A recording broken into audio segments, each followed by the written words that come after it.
G'day, Jake from Make Science Fun. Thanks for joining me. This is vlog number 2, week in the life of a science teacher.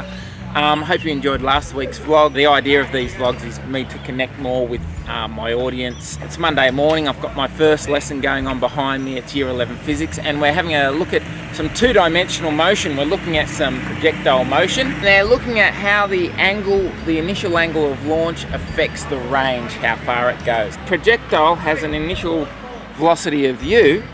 That initial velocity can be made up of a horizontal component and a vertical component. Throughout the journey, the horizontal component, ux we call it, remains the same, and it's only the vertical component that changes. Okay, we just had Year 12 Physics, and we're looking at the back EMF of an electric DC motor. And notice when I turn it on, look what happens to the current. It goes up, and then it goes down.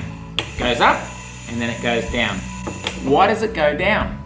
And more importantly, why does an electric motor just go faster and faster and faster and faster? Well, it's because of something called back EMF, or back electromotive force. Let me explain. When I connect the voltage, well, current flows through the coil, the motor starts spinning. And when the motor starts spinning, it starts acting as a generator, and it produces a voltage in the opposite direction, which opposes the supply EMF, and that's why the current goes back down. I'm now going to slow the motor down physically with my hand, and that will reduce the back EMF, and so the current will go up. We ready? Look at that! Look at that current going back up. In fact, whoa! The current goes up really high. I can get it going up to 5 amps. We held this drill down. We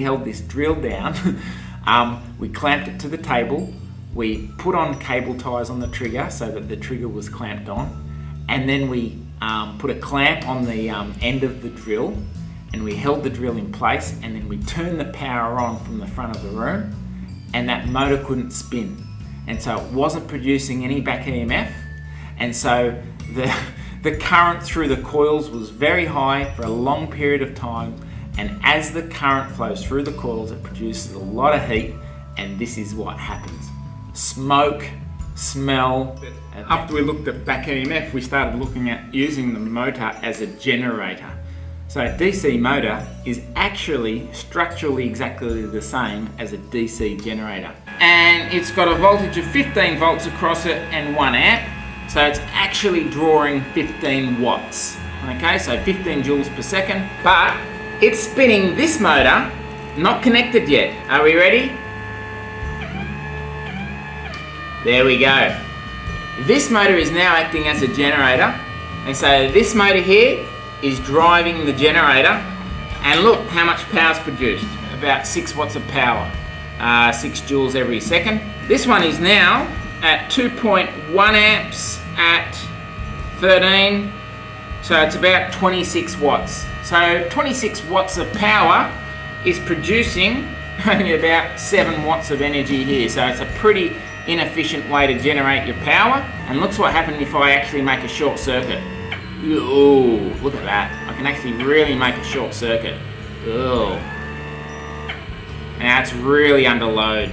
Year 7 are just about to do a prac test where they have to look at the solubility of sugar and salt in water. Now the important thing when using a measuring cylinder is that you have to get your eye level at the same level as the water.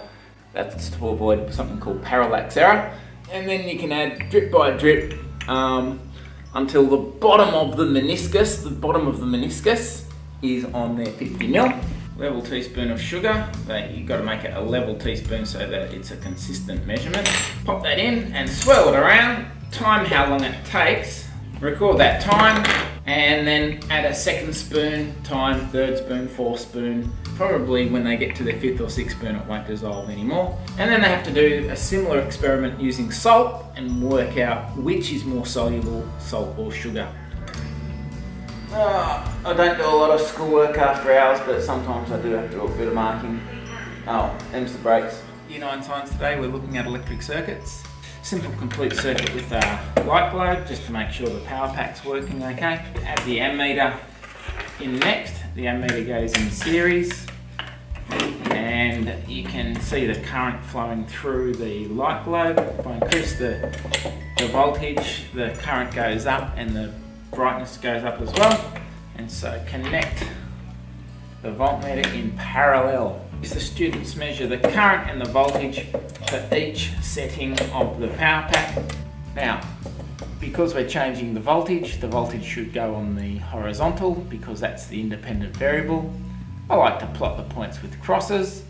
And look at this. As the voltage increases successively, the current doesn't increase as much. And the reason is, a light globe is a non-ohmic conductor, that the more current that flows through it, the hotter it becomes, and the temperature actually changes the resistance. And so it becomes more resistive the hotter it is. So we repeat the experiment with a nichrome wire. Nichrome wire coil. I'm going to put it in a beaker of water, repeat the experiment, and this time when I plot it, notice it's actually a straight line of best fit. There's a directly proportional relationship between the current and the voltage. That's because the nichrome wire, being kept at the same temperature, is an ohmic resistance. A bit more marking in the lesson off as well. Thought I'd do some 3D printing while I'm doing it as well. Kill two birds with one stone. And this will go in here. Woohoo! Look at that. Pop that in there like that. Whoa. And I'm going to get some blue food colouring. Oh dear. I'm going to drip the blue food colouring into the centre of this spinny thing. Bit of spin chromatography. And nothing. Alright, circular motion, here we go. Then you might want to. Oh my god, you really want to. Why is this happening so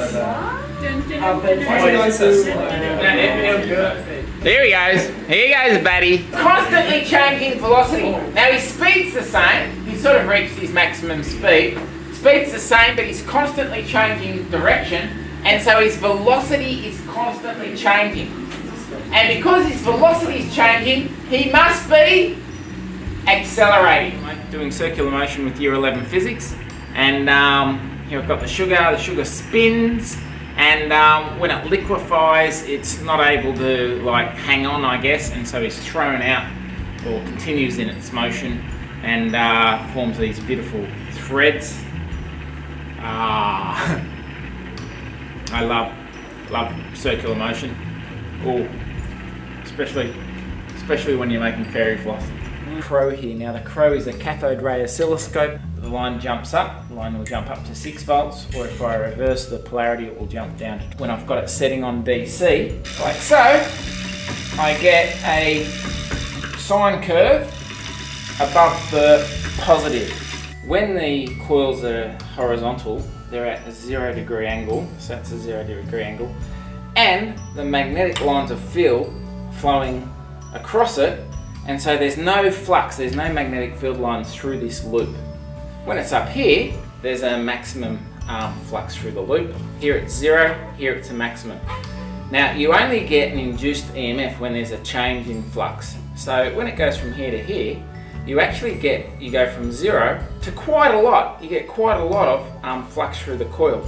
And so you actually get a maximum flux at 0 degrees.